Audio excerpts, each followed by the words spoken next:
హైకోర్టుకు బోరుగడ్డ టోకరా వేశాడని తప్పుడు మెడికల్ సర్టిఫికేట్లతో బురిడీ కొట్టించారట. తల్లికి అనారోగ్యం అని చెప్పి మధ్యంతర బెయిల్ తీసుకుని ఆ సర్టిఫికేట్ తాము ఇవ్వలేదని చెప్పి గుంటూరు ఆసుపత్రి యాజమాన్యాలు చెప్తున్నాయి. గత నెల 15నే బోరుగడ్డ బెయిల్ మంజూరు అయినట్లుగా అనిల్ బెయిలు విడుదలను చాలా గోప్యంగా ఉంచారన్నట్లుగా పెద్దగా దీని మీద ప్రచారం జరగలేదు, బయటికి అసలు రాలేదు. మరొక వైపు బెయిల్ పొడిగింపు కోసం మళ్ళీ హైకోర్టుకు అనిల్ వెళ్లడంతో ఈ విషయం బయటకు వచ్చింది. ఈ నెల 11 వరకు బెయిల్ పొడిగించిన కోర్టు అయితే బోరుగడ్డ ఫోన్ స్విచ్ ఆఫ్లో ఉన్నదట, ఆయన ఎక్కడా దొరకట్లేదట, అజ్ఞాతంలో ఉన్నాడట, ఏమైపోయాడని చెప్పి అధికారులు తిరుగుతున్నారట. ఒకవేళ అజ్ఞాతంలో నుంచి బోరుగడ్డ రాకపోతే 11 అసలు ఇతను తిరిగి వస్తాడా రాడా, రాకపోతే ఏంటి పరిస్థితి అన్నది బాగా వైరల్ అవుతున్న అంశం.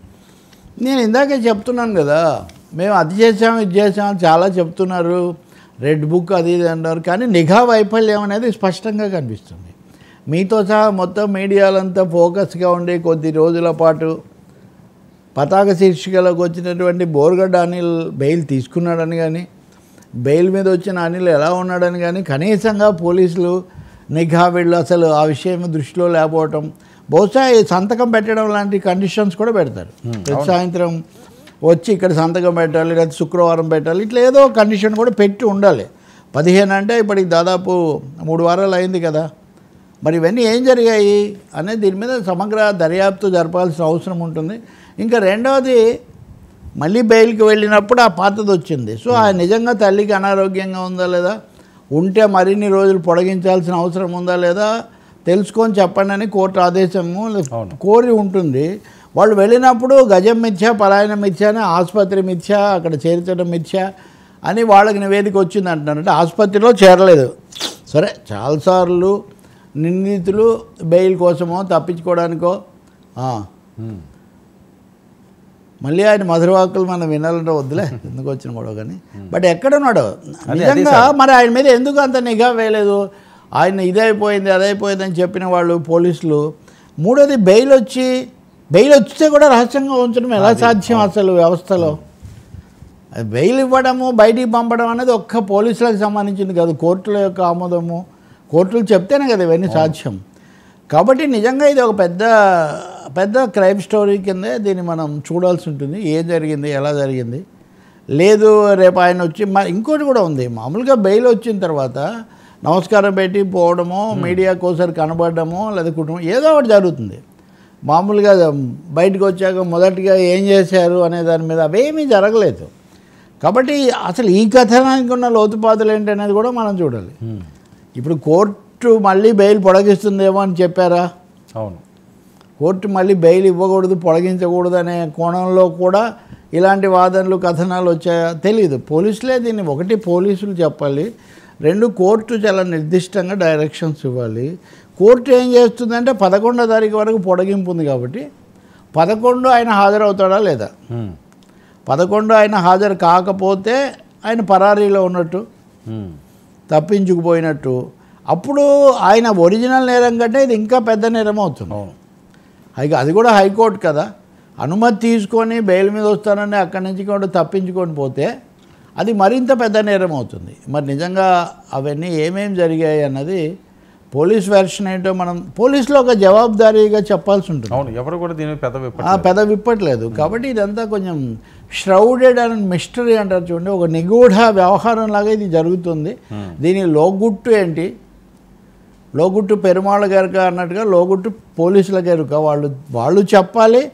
రెండవది, సరే వైసీపీ వాళ్ళు మాకు సంబంధం లేదంటారు, ఎందుకంటే సాంకేతికంగా ఆయన వైసీపీ కాదు కాబట్టి. కానీ పోలీసులు కానీ అనిల్ కుమార్ అభిమానులు అనేవాళ్ళు కానీ ఈ విషయంలో తప్పకుండా చెప్పాల్సి ఉంటుంది. ఇంకో మాట కూడా అంటాను, మనం ఎన్ని పెద్ద బెదిరింపులు ఇవన్నీ ఎన్ని చేస్తే కూడా ఏం లాభం? మీరు బాగా ఫోకస్ పెట్టి టార్గెట్ చేసిన మనిషే తప్పించుకుపోయాడు, దాని గురించి మీకు తెలియదని కథనాలు ఒకవైపున వస్తుంటే ఇందులో ఇది ఎవరి వైఫల్యం? వ్యవస్థ వైఫల్యం కూడా కదా, అది రాజకీయమైన వైఫల్యం కూడా కదా. కాదు ఇదంతా కట్టుకథలు అంటారు, అన్ని మీడియాలో ఒకటేసారి ఎందుకు రాస్తాయి? కాబట్టి ఖండించాలి కదా, ఇప్పటిదాకా ఖండించట్లేదు కదా. కాబట్టి చాలా, నేను ఇందాక వివేక హత్య కేసులాగే ఇప్పుడు ఆ గంగన్న ఆయన గురించి మీరు కనీసమైన శ్రద్ధ తీసుకోలేదు. ఆయన భార్య వచ్చి అంత ఆవేదనగా ముసలమ్మ చెప్తూ ఉంటే మరి ఆయనకు బాగలేదనే విషయం పోలీసులకు తెలియదా?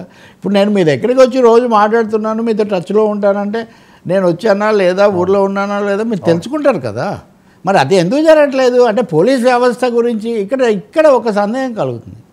ఇది పవన్ కళ్యాణ్ గతంలో హోంశాఖ మీద పోలీసుల మీద చేసిన వ్యాఖ్యలు మనకి ఈ సందర్భంలో గుర్తొస్తాయి. ఇది ఎంత పటిష్టంగా ఉంది? లేదు అంటే పవన్ కళ్యాణ్ వ్యాఖ్యలు ఒకవైపు ఉన్నాయి, వైసీపీ వాళ్ళ వ్యాఖ్యలు ఒకవైపు ఉన్నాయి. ఇప్పుడు మొన్న చర్యకు గురైన పివి సునీల్ కుమార్తో సహా అనేక మంది అనేది ఏంటి అంటే ఐపీఎస్లను ఈ విధంగా వరుస పెట్టి వెంటాడడం వల్ల, కేసుల్లో పెట్టడం వల్ల మొరేల్ డిమారలైజ్ అయిపోయి ఒక విధమైన అనాసక్తి, ఒక విధమైన కొంతమంది అయితే సహాయ నిరాకరణ కూడా చేస్తూ దానివల్ల ఇటువంటివి జరుగుతున్నాయా?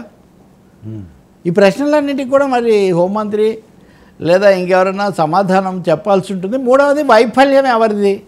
న్యాయస్థానం కూడా సీరియస్గా తీసుకుంటుంది. రేపు 11వ తారీఖు అనిల్ వచ్చేసాడు అనుకోండి, మీరు అన్నట్టు సినిమా తరహాలో జరుగుతుందని అనేక సార్లు మన హీరోలు ఆకాశం నుంచి దూకి భూమిలో నుంచి తేలి ఖచ్చితంగా అక్కడ ప్రత్యక్షం అవుతూ ఉంటారు. అలా అతను కనుక ప్రత్యక్షం అయితే అప్పుడు ఈ సమస్యలు ఏమీ వేరే విధంగా ఉంటాయి. అప్పుడు ఇవన్నీ ఎందుకు వచ్చాయని దర్యాప్తు చేయాల్సి వస్తుంది. బట్ పోలీస్ వ్యవస్థ ఈ కేసులు, ఈ మరణాలు ఇలాంటి అనేక అంశాల మీద దర్యాప్తు జరపాల్సిన, ప్రక్షాళన చేయాల్సిన అవసరం మటుకు పూర్తిగా కనిపిస్తుంది.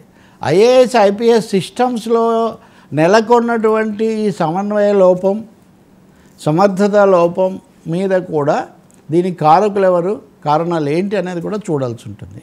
అది బోర్గడ్డ అనిల్ సాక్షిగా